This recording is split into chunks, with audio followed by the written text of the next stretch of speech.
अहम खबर दें आपको, मकबूजा कश्मीर के शहर अनंतनाग में एक और फॉल्स फ्लैग ऑपरेशन में भारतीय कर्नल, मेजर और डीएसपी की हलाकत। मुबैना इनकाउंटर में भारतीय फौज का कर्नल, मेजर और डीएसपी हलाक हुआ। ये वाक़या भी भारत के माजी के फॉल्स फ्लैग ऑपरेशंस की तर्ज पर किए जाने की इत्तलात हैं। इसी हवाले से बात कर लेते हैं नुमाइंदा खुसूसी सलमान आवान से। सलमान, क्या तफसीलात हैं? जी बिल्कुल, भारत खासतौर पर अगर हम मोदी सरकार की बात करें तो उसकी कोई ढकी छुपी पॉलिसी नहीं है। हम पहले भी इस किस्म के वाकयात देख चुके हैं जिसमें पुलवामा का अटैक जो है वो शामिल है कि जब भी भारत में पार्लिमानी इंतखाबात या कोई बड़ा इवेंट होने वाला होता है, मोदी सरकार इसी तरह के फॉल्स फ्लैग ऑपरेशन करके जो है अपने अवाम की तवज्जो हटाने की कोशिश करती है, वोट बटोरने की कोशिश करती है। और अब जो मकबूजा कश्मीर में हमने देखा है कि जिला अनंतनाग के इलाके कुकरनाग में एक भारतीय फौज का कर्नल, मेजर और एक डीएसपी जो है वो अब मारा गया है। इसको बिल्कुल हम कह सकते हैं कि एक और फॉल्स फ्लैग ऑपरेशन की तैयारियां की जा रही हैं। जो इत्तलात सामने आई है उसके मुताबिक मकबूजा कश्मीर में गुज़िश्ता 2 रोज के दौरान जो है 2 बड़े वाकयात जो है वो सामने आए हैं, जिसका इल्जाम जो है वो कश्मीरी हुर्रियत पसंदों पर धरा गया है। सबसे पहला वाकया, ये बड़ा वाकया अनंतनाग का कुकरनाग का है, जहां पर इंडियन आर्मी का एक कर्नल मनप्रीत सिंह, मेजर आशीष और इसके अलावा deputy superintendent police Humayun Muzammil Bhatt जो है वो मारे गए हैं। इसके अलावा राजौरी में भी एक वाकया हुआ है जहां पर एक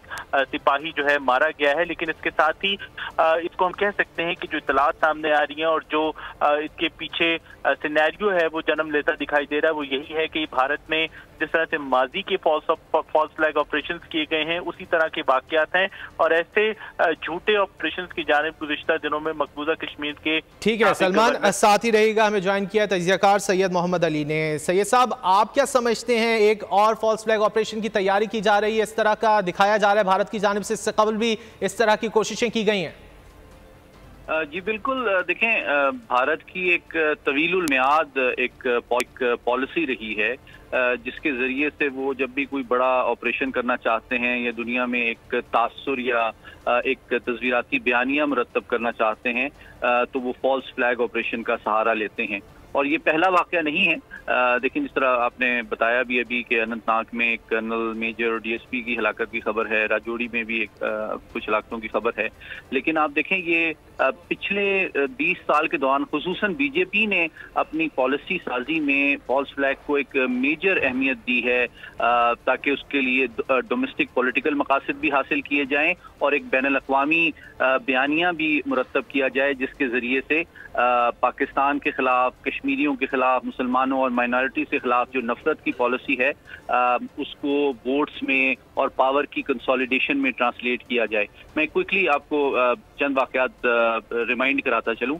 देखें, 2002 में गोधरा ट्रेन में का जो वाकया हुआ था जिसमें 58 हिंदू जल गए थे, जब उसकी इन्वेस्टिगेशन हुई तो ये पता चला कि वो अंदर से बर्निंग की गई थी और मुसलमानों और पाकिस्तान पे गलत इल्जाम लगाया गया। लेकिन उसको इस्तेमाल करके 2000 मुसलमानों को हलाक कर दिया गया गुजरात में 2002 में। ये पहला वाकया था कि फॉल्स फ्लैग को गोधरा ट्रेन इंसिडेंट को यूज किया गया। फिर आप देखें, समझौता एक्सप्रेस 2007, उसमें भी तकरीबन 70 पाकिस्तानी और दीगर मुसाफिर जो हैं वो लुक़्मे अजल बने, उनको इस्तेमाल किया गया ताल्लुकात को हार्म करने के लिए। फिर तीसरा आप देखें, पुलवामा में भी 40 इंडियन सोल्जर्स हलाक हुए थे, जिसके बाद उन्होंने एक फेल्ड स्ट्राइक की कोशिश की बालाकोट में, जिसको पाक फ़ज़ाइया ने पूरी दुनिया के सामने भारतीय फ़ज़ाइया की हकीकत एक्सपोज कर दी।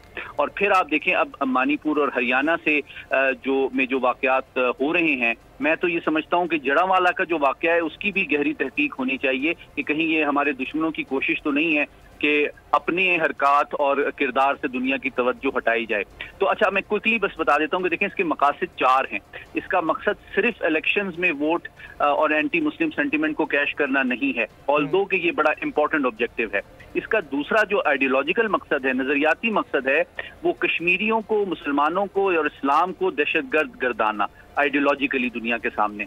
और अब आप देखें, आगे यूनाइटेड नेशन सिक्योरिटी काउंसिल का भी इजलास आ रहा है, जनरल असेंबली का भी इजलास आ रहा है। तो मैं समझता हूं कि इन वाकयात को हो सकता है कि मोदी सरकार यूज करे کشمیریوں کو اور مسلمانوں کو اور پاکستان کو ایک نیگیٹو انداز میں ایک ٹیررسٹ اسپانسر اسٹیٹ کے طور پہ گرداننے میں، اور ساتھ ہی ساتھ ان کی یہ کوشش بھی ہو سکتی ہے کہ جو یو این ریکوگنائزڈ کشمیر کی فریڈم اسٹرگل ہے اس کو ایک دہشت گرد موومنٹ کے طور پہ دنیا کے سامنے پیش کیا جائے. لیکن ایک اور بھارت اس طرح کی کوششیں کرتا ہے دنیا کے سامنے اس طرح کے حقائق. موجود سید محمد علی دفاعی تجزیہ کار، بہت شکریہ آپ کے وقت کا. سبسکرائب کریں اور بیل دبائیں تاکہ کوئی خبر رہ نہ جائے.